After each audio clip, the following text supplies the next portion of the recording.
Alors quand on marche, on regarde le paysage, on médite, on enlève les cailloux de ses chaussures, on chante, mais on peut aussi déclamer des poèmes. Voilà. Alors je vais déclamer un poème parce que la route est longue et qu'il fait très chaud. Un poème sur le froid, comme ça fera du bien. Et là ce bruit, c'est mes chaussures où je vire les cailloux. Waterloo, Waterloo, morne pleine, comme une onde qui bout dans une urne trop pleine, dans ton cirque de bois, de coteaux, de vallons, la pâle mort mêlait les sombres bataillons. D'un côté c'est l'Europe, de l'autre la France. Choc sanglant des héros, Dieu trompait l'espérance. Tu désertais victoire et le sort était là. Oh Waterloo, je pleure et je m'arrête hélas, car ces derniers soldats de la dernière guerre furent grands. Ils avaient vaincu toute la terre, chassé 20 rois, franchi les Alpes et le Rhin, et leur âme chantait dans les clairons de Rhin. Le soir tombait. La lutte était ardente et noire, il avait l'offensive et presque la victoire. Il tenait Wellington acculé sur un bois.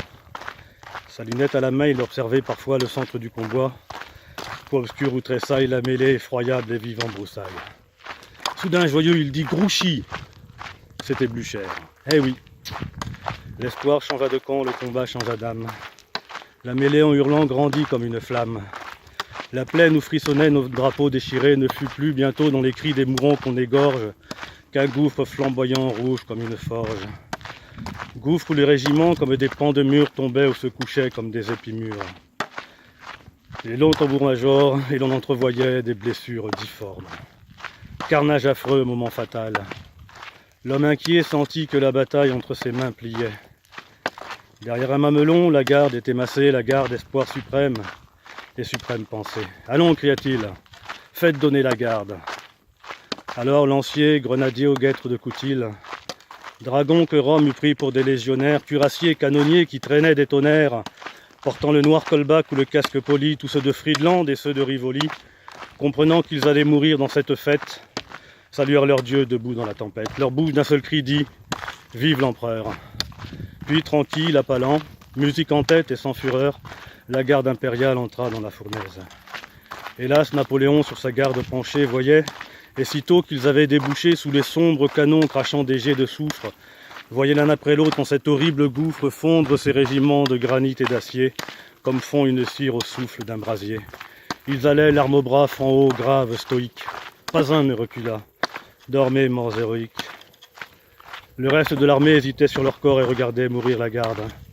C'est alors qu'élevant tout à coup sa voix désespérée, la déroute géante à la face effarée qui pâle épouvantant les plus fiers bataillons, la déroute apparut au soldat qui s'émeut, se tordant les bras, cria « Sauf qui peut !» Sauf qui peut, affront, horreur. Toutes les bouches criaient à travers champs, fous, éperdus, farouches, comme si quelques souffles avaient passé sur eux, parmi les lourds caissons et les fourgons poudreux, jetant shakos, manteaux, fusils, et jetant les aigles, ces vétérans au deuil tremblaient, hurlaient, pleuraient. En un clin d'œil, comme s'envole au vent une paille enflammée, s'évanouit ce bruit que fut la grande armée.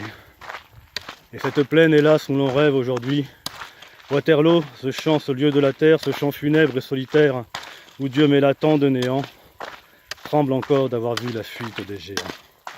Bon, il y a quelques petites erreurs, hein, mais bon, on mettra ça sur le compte de la chaleur. Voilà.